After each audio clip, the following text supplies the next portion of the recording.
नमस्ते दोस्तों, आज का ये वीडियो आपके लिए बेहद खास होने वाला है क्योंकि आज हम आपको ले जाएंगे बेहद ही खूबसूरत दो दुनिया में, जहां हम बात करने वाले हैं उस समय जब हमारे पास ना तो टाइम वेस्ट करने के लिए फोन था, ना टीवी, ना दर्द। लोगों के पास जितना भी था वो खुश रहते थे। आप भी मुस्कुराते हुए हमारे साथ चलिए जानते हैं 1950 को ब्लैक एंड व्हाइट से लेकर आज का हाईटेक और कलरफुल दुनिया को। वो 1950 का दौर था जब हमारा भारत गरीबी की समस्या से पीड़ित था। ग्रामीण क्षेत्र में अपार गरीबी देखी जा सकती थी। लोगों में खाने के लाले पड़ गए थे। उस समय ग्रामीण लोग सिर्फ और सिर्फ खेती पर आश्रित रहते थे। लेकिन दोस्तों, हमारे प्रयासों और संघर्षों के बाद भारत एक उभरते हुए अर्थव्यवस्था के साथ एक विकसित देश बन गया है। यहाँ तक कि भारत एक विश्वासपात अर्थव्यवस्था के रूप में मान्यता प्राप्त कर चुका है। बात तो कर ली अर्थव्यवस्था की, लेकिन अब बात करते हैं जनसंख्या। 1950 में हमारे देश में कितनी थी? 1950 के समय भारत की जनसंख्या सिर्फ और सिर्फ 36 करोड़ थी। वहीं आज भारत चाइना को पछाड़ते हुए नंबर 1 रैंक कर गया है, जो करीब 142.86 करोड़ के आसपास है और दुनिया का सबसे ज्यादा लोग रहने वाला देश बन गया है। और ऐसी जनसंख्या बढ़ती रही तो आगे इंडिया में बहुत सारी समस्याओं का सामना करना पड़ सकता है। Number 3, education. 1950 के इंडिया में लोगों में शिक्षा की बहुत ही ज्यादा कमी थी। लोग अशिक्षिता की समस्या से लड़ रहे थे।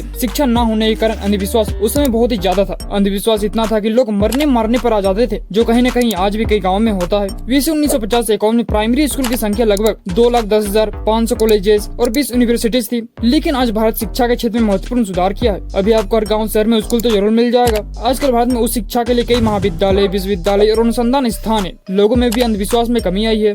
Number 4, technical development. जैसे कि हम सब जानते हैं 1950 में ब्रिटिश से भारत का आजाद हुए सिर्फ 3 साल ही हुए थे। उस समय हमारे पास तकनीकी प्रगति बहुत ही ज्यादा सीमित थी। इंडिया में पहला computer TIFRIC Tata institute of fundamental research automatic calculator company द्वारा 1962 को बनाया गया था, जिसका उद्घाटन उस समय इंडिया का first prime minister Shri Jawaharlal Nehru द्वारा किया गया था। जबकि आज भारत तकनीकी के क्षेत्र में मान्यता प्राप्त कर चुका है। आज इंडिया आपको हर वो चीज प्रोवाइड करा रहा है जिससे आपका काम आसान हो सके, जैसे फोन, टेलीकम्युनिकेशन, सस्ता इंटरनेट पैक। दोस्तों, आपकी जानकारी के लिए बता दूं कि इंडिया सबसे सस्ता इंटरनेट पैक उपलब्ध कराने की लिस्ट में 3 नंबर पर आता है, जिसमें 1 GB डाटा सिर्फ आपको 13 से 15 रुपए में उपलब्ध कराया जाता है। Number 5, science. 1950 में भारत साइंस के विषय में बहुत ही ज्यादा पीछे था। उस समय के कुछ फेमस साइंटिस्ट थे, जैसे सर चंद्रशेखर वेंकट रमन, जो इंडियन फिजिस्ट थे और वे लाइट स्केटिंग के फील्ड में काम कर रहे थे और वो उस समय के फर्स्ट एशियन थे जिन्हें नोबेल प्राइज से नवाजा गया था। उसी तरह सर जगदीश चंद्र बोस, ये पहले साइंटिस्ट थे जिन्होंने रेडियो और सूक्ष्म तरंगों की प्रकाशिकी पर कार्य किया। इन्हें रेडियो विज्ञान का पिता भी माना जाता है और ये अमेरिकन पेटेंट प्राप्त करने वाले भारत के पहले वैज्ञानिक थे। उस समय भी भारत के पास कुछ बड़े साइंटिस्ट थे, लेकिन आज हम विज्ञान जगत में बहुत ही ज्यादा विकसित कर चुके हैं। आपको बता दो कि भारत में चंद्रयान 3 की लॉन्चिंग की तैयारी चल रही है, जिसे जुलाई 2023 तक लॉन्च किया जा सकता है। अगर भारत इसमें सफल हो गया तो ऐसा करने वाला चौथा देश होगा। 1950 में भारत में असामाजिकता, जातिवाद और स्त्री और पुरुष में के बीच अंतर की बहुत ही बड़ी समस्या थी। जो 2023 में भारत ने इन समस्याओं को समाप्त करने के लिए कई कदम उठाए हैं और समानता, सामाजिक न्याय और स्त्री पुरुष समानता को बढ़ावा दिया, जो 1950 और 2023 में एक बहुत ही बड़ा फर्क है। 1950 से लेकर 2023 तक हमने बहुत सी चीजों पर सफलता पाई है, जैसे पॉवर्टी रेशियो रिड्यूस करना, फॉरेस्ट कवर इंक्रीज करना, लिटरेसी रेट इंक्रीज करना और इकोनॉमिक ग्रोथ होना। 1950 से लेकर अभी तक भारत में बहुत सुधार भी किए गए हैं और आगे और कई चीजों पर सुधार किया जाना चाहिए। तो आज के लिए इस वीडियो की समाप्ति की ओर बढ़ते हुए आप सबका कीमती समय इस वीडियो को देने के लिए तने पूर्वक धन्यवाद। जय हिंद। और ऐसे ही वीडियो देखने के लिए do one thing, like and subscribe.